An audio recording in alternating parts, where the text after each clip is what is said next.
প্রিয় শিক্ষার্থীবৃন্দ, গত ক্লাসে আমরা উৎপাদ্য পড়িয়েছিলাম। তো উৎপাদ্য কি, উৎপাদ্যের কয়টি ধাপ এবং সে সম্বন্ধে আমরা তোমাদেরকে বিস্তারিত বলার পরে একটি উৎপাদ্য কিভাবে লিখতে হয় সে সম্বন্ধে তোমাদের পরিষ্কার ধারণা দিয়েছিলাম। আর বলেছিলাম যে উৎপাদ্য, প্রতিজ্ঞা বা গাণিতিক সমস্যা, যেটাকে আমরা এক্সট্রা হিসেবে বলে থাকি, বা অনুশীলনীর যে সমস্যাগুলো সেগুলো সমাধানের জন্য বেসিক কিছু বা মৌলিক কিছু বিষয় তোমাদের জানতে হবে। সেই মৌলিক বিষয়গুলো আজকে আমি তোমাদের সামনে আলোচনা করব।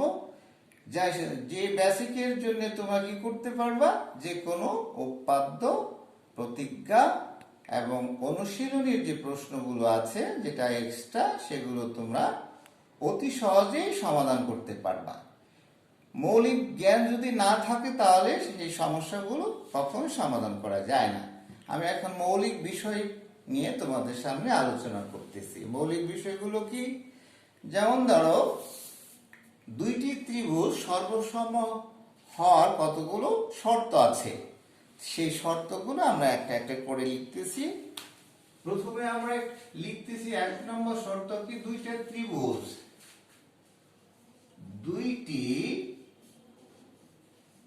ত্রিভুজ সর্বসম হওয়ার শর্ত।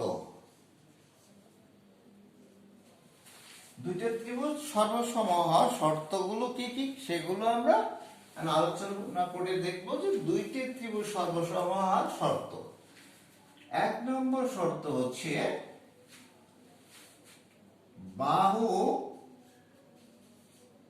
কোণ বাহু। এটা 1 নম্বর শর্ত। বাহু কোণ বাহু এর অর্থটা কি আমাদের, কি এটাতে কি বোঝায়? যে দুইটি ত্রিভুজের দুইটি অনুরূপ বাহু এবং তাদের অন্তর্ভুক্ত কোণ যদি সমান হয় তাহলে ত্রিভুজ দুইটি সর্বসম হয়। সেটা আমরা এখন তোমাদেরকে আমি একে সুন্দর করে বুঝিয়ে বলছি।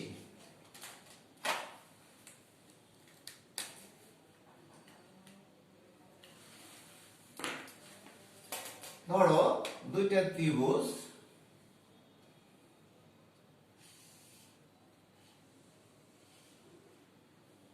এটা 24 সেন্টিমিটার নিলাম, এটাকেও আমরা 24 সেন্টিমিটার নিয়ে নিই। আর এইখানে অবশ্য আমরা আপাতত একটা মাপ দিয়ে নিচ্ছি, এটা 18 সেন্টিমিটার।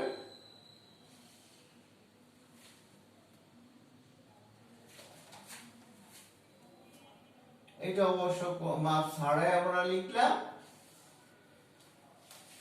আর এখানে আমরা 18 সেন্টিমিটার নিই।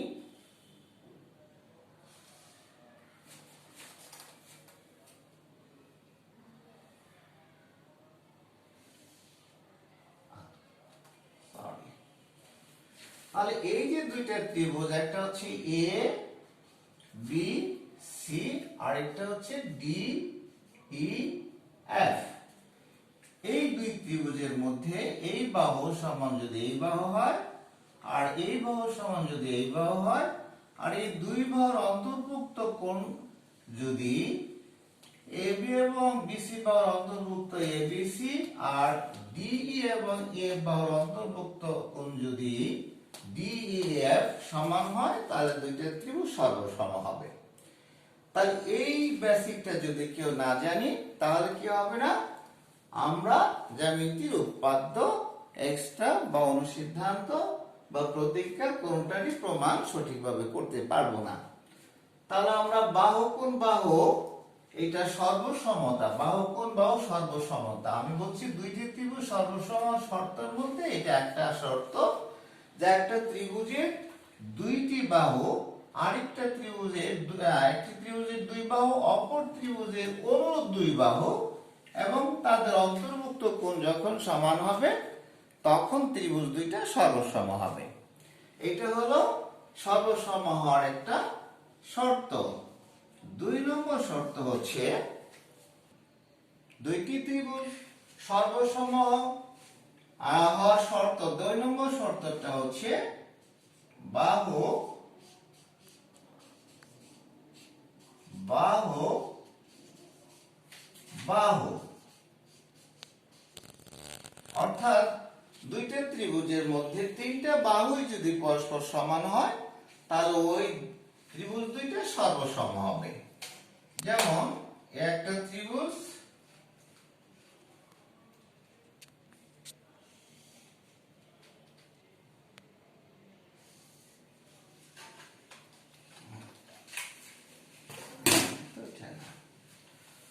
একে আমরা তোমাদেরকে বুঝিয়ে বলছি, এই একটা ত্রিভুজ, এই আরেকটা ত্রিভুজ,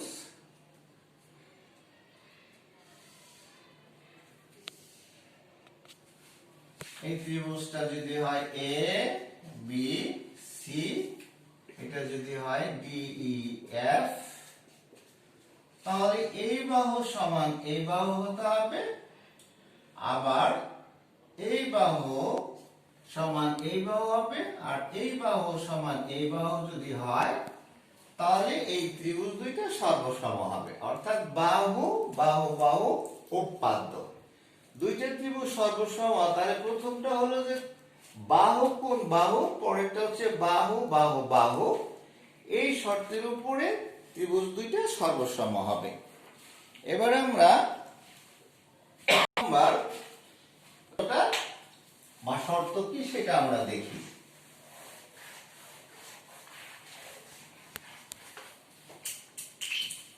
3 নম্বর শর্ত হচ্ছে কোণ বাহু কোণ, কোণ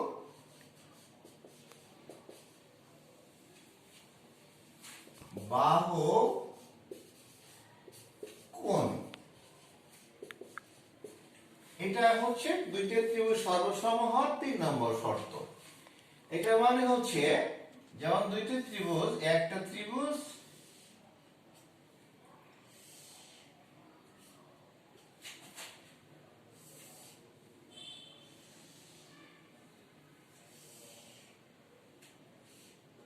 আরেকটা ত্রিভুজ, এটা যদি হয় এবিসি ত্রিভুজ, এটা যদি হয় ডিইএফ ত্রিভুজ, তা বলছিলাম যে আমাদের কোণ বাহু কোণ, তাহলে এই কোণ সমান হলো এই কোণ, আর এই বাহু সমান এই বাহু, আর এই কোণ যদি এই কোণের সমান হয় তাহলে ত্রিভুজ দুইটা সর্বসম হবে।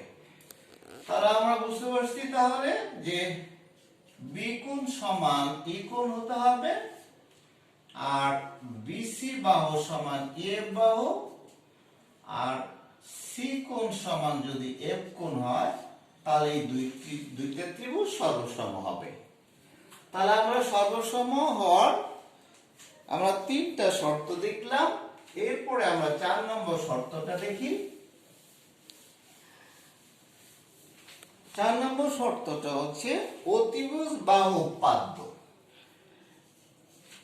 অতিভুজ বাহু উৎপাদ্য বলে এটাকে সর্বসমর জন্য। তাহলে অবশ্যই অতিভুজ বললে সমকোণী ত্রিভুজ হতে হবে। অবশ্য আমরা খালি হাত আঁকতেছি, তোমরা সমকোণী ত্রিভুজ আঁকতে গেলে অবশ্যই লম্বা আঁকতে হবে। সেই লম্বা আঁকার পদ্ধতিগুলো তোমরা অবশ্যই জানো। এটা একটা সমকোণী ত্রিভুজ, আরেকটা সমকোণী ত্রিভুজ আঁকি আমি।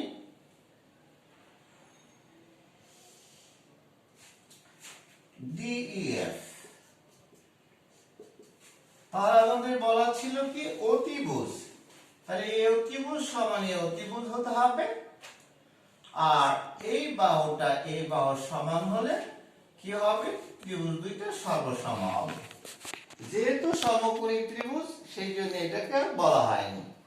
তাহলে অতিভুজ আর একটি বাহু সমান ওই অতিভুজ বললে সমকোণী ত্রিভুজ, সেই জন্য ওই কোণটা বলা হয়নি, তবে কোণটা আমাদের জানতে হবে যে তাহলে সমকোণ আর অতিভুজ আর একটা বাহু, দুইটা ত্রিভুজের অতিভুজ বাহু বলা হলেও যেহেতু অতিভুজ বলা হচ্ছে সেটা সমকোণী ত্রিভুজ, সেই জন্য এই দুইটা কোণ সমান হতে হবে, আর একটা বাহু আরেকটা বাহু সমান, আর অতিভুজ সমান।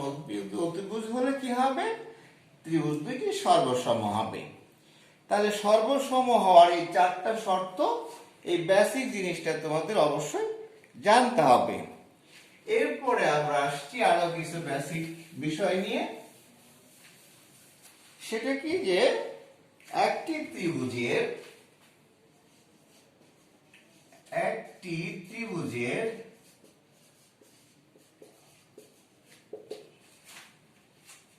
দুইটি বাহু সমান হলে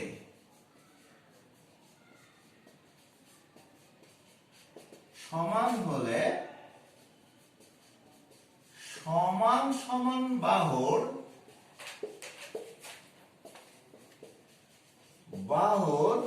বিপরীত কোণ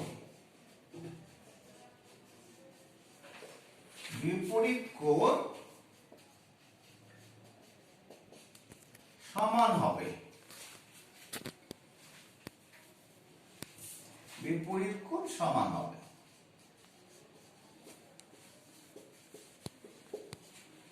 আর একটি ত্রিভুজের দুইটি বাহু সমান হলে সমান সমান বাহুর বিপরীত কোণ সমান হবে। অর্থাৎ এরকম একটা ত্রিভুজ, ধরো এবিসি একটা ত্রিভুজ, এই বাহু যদি এই বাহু সমান হয় তাহলে এই বাহুর বিপরীত কোণ হচ্ছে এটা, আর এই বাহুর বিপরীত কোণ এটা সমান হবে। অর্থাৎ এবি সমান যদি এসি হয় তবে এসি বি কোণ সমান সমান এবিসি কোণ। এই বিষয়টা আমাদেরকে পরিষ্কার ধারণা রাখতে হবে যে একটা ত্রিভুজের যে দুইটা বাহু সমান হয় তাহলে সমান সমান বাহুর বিপরীত কোণ সমান হয়। এই বাহুর বিপরীত কোণ এটা, আর এই বাহুর বিপরীত কোণ এটা সমান হবে। তাহলে এটা একটা আমাদের বেসিক বিষয়, যেটা আমাদের উপপাদ্য বা প্রতিজ্ঞা বা এক্সট্রা প্রমাণের জন্য এটা আমাদের দরকার হবে। তারপরে আমরা আরেকটা বেসিক বিষয় নিয়ে আলোচনা করি। একটি ত্রিভুজের যে কোনো দুই বাহুর সমষ্টি একটি ত্রিভুজের যে কোনো দুই বাহুর সমষ্টি তৃতীয় বাহু অপেক্ষা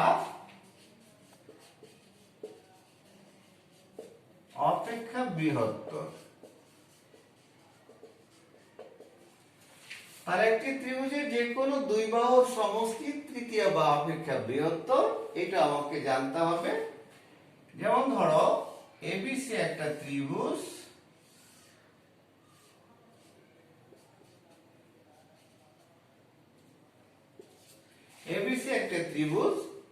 এবিসি ত্রিভুজের মধ্যে এই বিসি বাহুটাকে আমরা বড় বাহু যদি ধরি, বিসি বাহুটা বড় বাহু, তাহলে তুমি জানবে যে যে কোনো দুই বাহুর যোগফল, এটার সাথে এটা যোগ করলে AB plus AC is greater than BC. অর্থাৎ ত্রিভুজের যে কোনো দুইটা বাহুর যোগফল এই 3 নম্বর যে বাহু তার থেকে বড় হতে হবে। এটা একটা বেসিক বিষয়, যেটা তোমাদের অবশ্যই এগুলো আগে প্রমাণ করা হয়েছে, সেগুলো এখন কোনো এক্সট্রা প্রমাণের জন্য এগুলো অবশ্যই জরুরি, এগুলো জানতে হবে। তাহলে নিশ্চয়ই এটা বুঝতে পারছো। এরপর আরেকটা বেসিক বিষয় নিয়ে তোমাদের আলোচনা করতেছি বা বলছি। এবার শোনো যে একটি ত্রিভুজের একটি ত্রিভুজের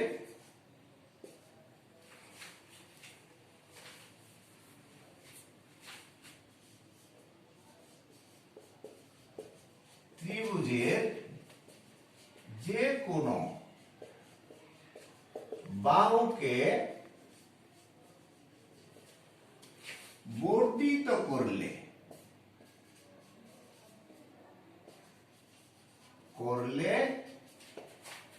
যে বহিস্থ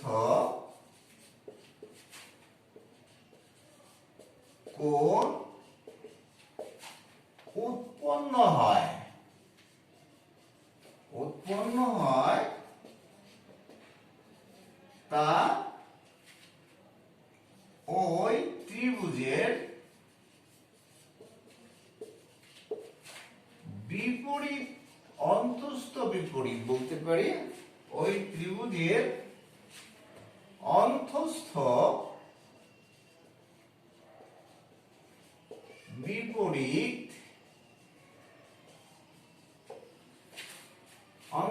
বিপরীত দুই কোণের সমষ্টির সমান।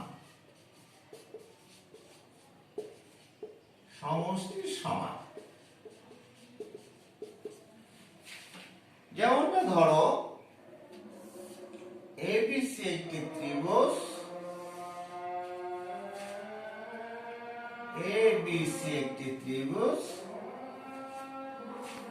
এই ত্রিভুজে আমরা যদি এই বাহুটাকে বর্ধিত করি, ডি পর্যন্ত আমরা বর্ধিত করলাম, তাহলে এই যে বহিস্থ কোণটা উৎপন্ন হলো, বহিস্থ কোণটা কি সিবিডি।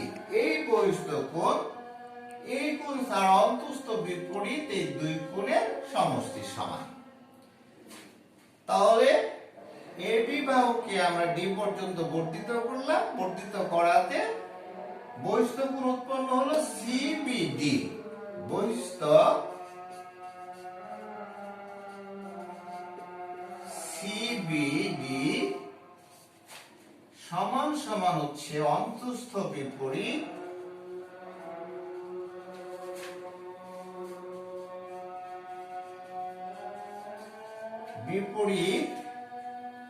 আমরা সংক্ষেপে লিখি এ কোণ প্লাস সি কোণ, অর্থাৎ বিএসি কোণ প্লাস এসিবি কোণ। তাহলে বহিস্থ বিসিডি কোণটা কার সমান? বিএসি কোণ প্লাস এসিবি কোণের সমান। এটা শুধু এটার বেলায় নয়, এটাকে যদি বর্ধিত করো তাহলে যে বহিস্থ কোণ উৎপন্ন হবে এই বহিস্থ কোণ এই দুই কোণের সমান। আবার এইটাকে যদি বর্ধিত করো তাহলে যে বহিস্থ কোণ উৎপন্ন হবে সেটা এই দুই কোণের সমষ্টির সমান।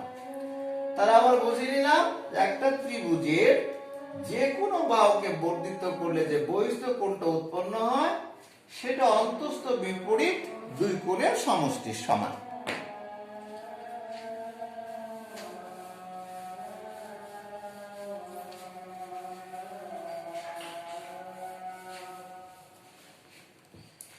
এরপরে আমরা দুটি সমান্তরাল রেখা এঁকে নিই।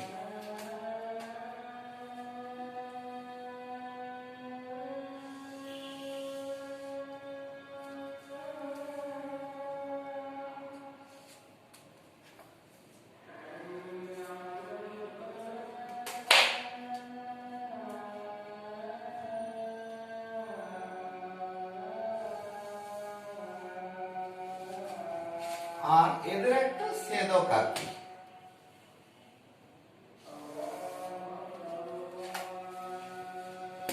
তাহলে আমরা এই রেখাটার নাম দিই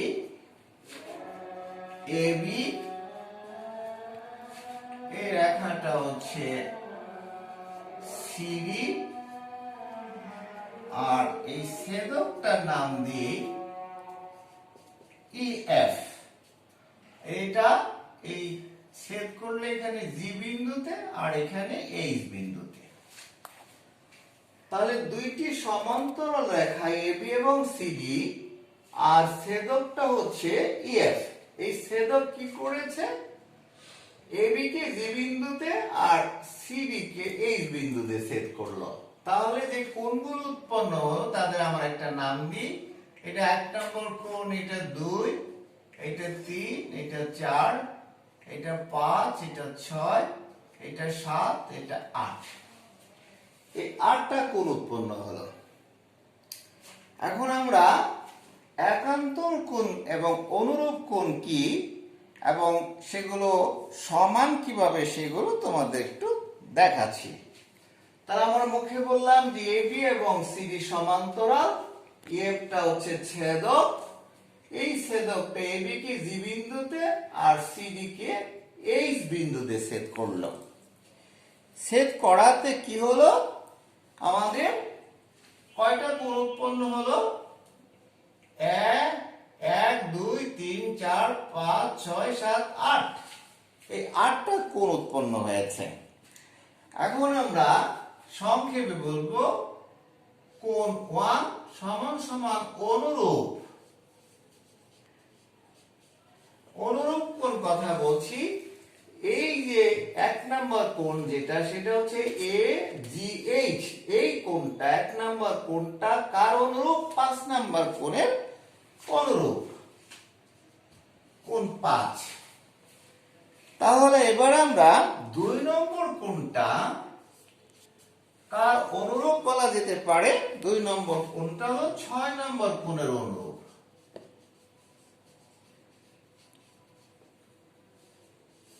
2 নম্বর কোণ 6 নম্বর কোণের অনুরূপ। এবার 3 নম্বর কোণ কার অনুরূপ কোণ?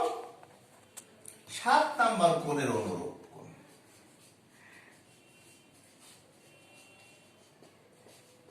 7 নম্বর কোণের অনুরূপ কোণ। এই যে 3 নম্বর কোণটা হচ্ছে 7 নম্বর কোণের অনুরূপ কোণ। এবার 4 নম্বর কোণটা 8 নম্বর কোণের অনুরূপ কোণ।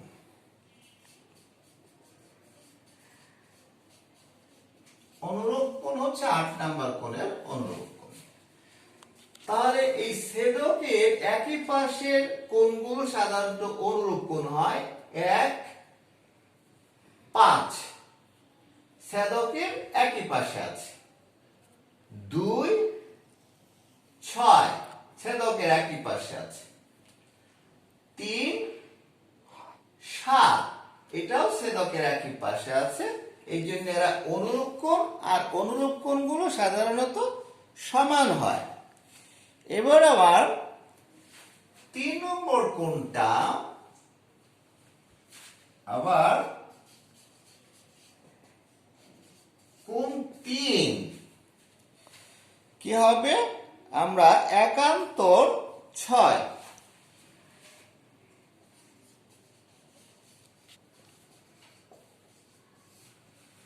3 নম্বর কোণটা হচ্ছে 6 নম্বর কোণের একান্তর কোণ, আর 4 নম্বর কোণটা 5 নম্বর কোণের একান্তর কোণ। 4 নম্বর কোণ একান্তর 5 নম্বর কোণ। এই যে 4 নম্বর কোণ, এই 5 নম্বর কোণ একান্তর কোণ। একান্তর কোণগুলো কিভাবে হয়? ছেদকের বিপরীত পাশে হয়। যেমন 3 6 এর বিপরীত পাশে আছে, 4 5 এর এই ছেদকের বিপরীত পাশে আছে। এরা একান্তর কোণ আর এরা সমান। এবার আমরা আরেকটু বেসিক তোমাদেরকে দেখাবো, সেটা হচ্ছে বিপ্রতীপ কোণ সম্বন্ধে একটু ধারণা দেব তোমাদের। দুইটা রেখা যখন এভাবে ছেদ করবে,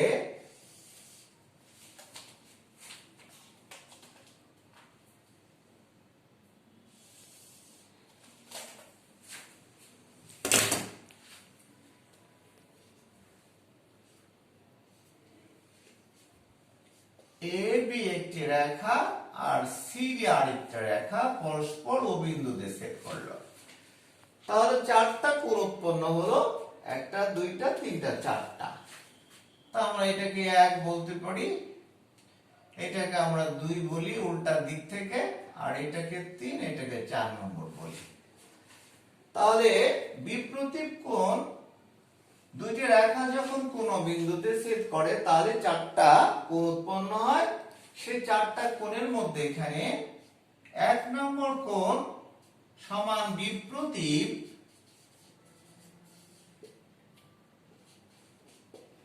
2 নম্বর কোণ এবং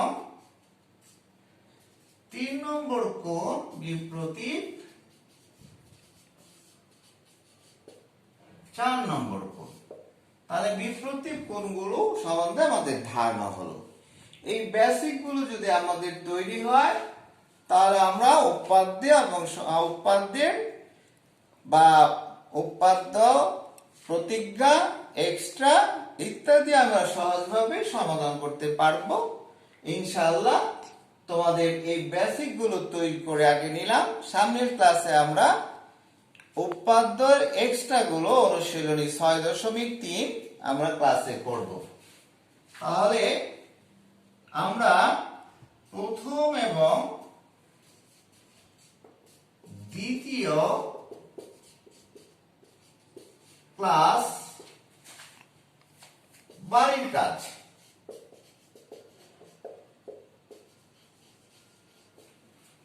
প্রথম এবং দ্বিতীয় ক্লাস হচ্ছে বাড়ির কাজ। আর আগামী দিন যেটা আমরা করব অনুশীলনী